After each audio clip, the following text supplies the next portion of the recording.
नमस्ते, मैं आरिफ गोलंदाज मिरज हाई स्कूल मिरज। आज हम हिंदी सुलभ भारती 5वीं कक्षा के पहली इकाई की दूसरी कविता बूंदे यह सीखेंगे। मैं लय से पढ़ूंगा और आप भी इसे पढ़ेंगे। बूंदे इस कविता के कवि का नाम है रोहिताश्व अस्थाना। रिम झिम गाती बूंदे, धरती पर है आती बूंदे। रिम झिम गाती बूंदे, धरती पर है आती बूंदे। आती बूंदे, आती बूंदे, खेतों बागों मैदानों में हरियाली फैलाती बूंदे। खेतों बागों मैदानों में हरियाली फैलाती बूंदे।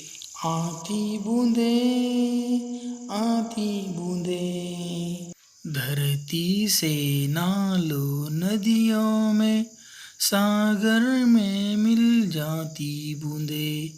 धरती से नालों नदियों में सागर में मिल जाती बूंदे। आती बूंदे, आती बूंदे, गर्मी से तपते लोगों को शीतलता पहुंचाती बूंदे। गर्मी से तपते लोगों को शीतलता पहुंचाती बूंदे। आती बूंदे, आती बूंदे, मेंढक मोर पपीहे कोयल सबका मन हर्षाती बूंदे। मेंढक मोर पपीहे कोयल सबका मन हर्षाती बूंदे। आती बूंदे, आती बूंदे, पुरवाई के रथ पर चढ़कर इठलाती मुस्काती बूंदे। पुरवाई के रथ पर चढ़कर इठलाती मुस्काती बूंदे।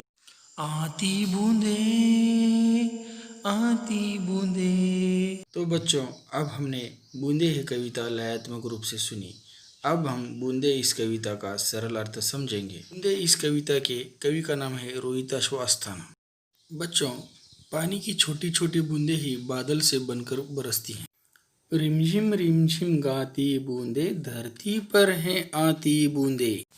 इसका मतलब यह है कि बरसात की बूंदें रिमझिम करती हुई आकाश से धरती पर आती हैं। खेतों बागों मैदानों में हरियाली फैलाती बूंदे। इन पंक्तियों का मतलब यह है कि बरसात की बूंदें खेतों, बागों और मैदानों में गिरती हैं।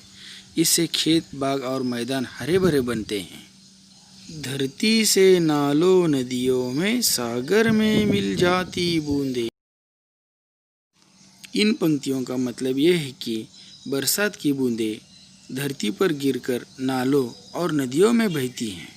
वहाँ से बहती बहती वे सागर में मिल जाती हैं। गर्मी से तपते लोगों को शीतलता पहुँचाती बूंदें, यानी कि गर्मी से परेशान होने वाले लोगों को ये बूंदें ठंडक देकर आराम पहुँचाती हैं। मेंढक मोर पपीहे कोयल सबका मन हर्षाती बूंदें। इसका मतलब यह है कि बरसात की बूंदें मेंढक, मोर, पपीहे और कोयल आदि सबके मन को प्रसन्न करती हैं। पुरवाई के रथ पर चढ़कर इठलाती मुस्काती बूंदें। इसका मतलब यह है कि पूरब की ओर से चलने वाली हवा रूपी रथ पर सवार होकर ये बूंदें खुशी से झूमती और मुस्काती हैं। अब हम बच्चों इस कविता के शब्दार्थ देखेंगे। पहला शब्द है शीतलता, यानी कि ठंडक। दूसरा है पुरवाई, यानी कि पूर्व की ओर से बहने वाली हवा। और तीसरा है इठलाना, यानी कि नखरा करना, झूमना। तो बच्चों, अब हम इस कविता का स्वाध्याय देखेंगे, जिसके प्रश्न उत्तर आपको लिखकर मुझे मेरे व्हाट्सएप पर भेजना है। पहला प्रश्न है, कविता की पंक्तियाँ पूर्ण करो। पहला है, रिमझिम टिम्ब टिम्ब टिम्ब टिम्ब आती बूंदे। दूसरा है, धरती टिंब टिंब टिंब टिंब जाती बूंदे। तीसरा है मेंढक टिंब टिंब हर्षाती बूंदे। निम्नलिखित प्रश्नों के उत्तर एक एक वाक्य में लिखो। प्रश्न पहला, बरसात की बूंदें कैसे गाती हैं? प्रश्न दूसरा, अंत में बूंदें किसमें मिल जाती हैं? प्रश्न तीसरा, बूंदें किन्हें शीतलता पहुंचाती हैं? धन्यवाद मित्रों। अगर आपको मेरा यह वीडियो पसंद आया होगा तो YouTube पर लाइक करके चैनल को सब्सक्राइब कीजिए।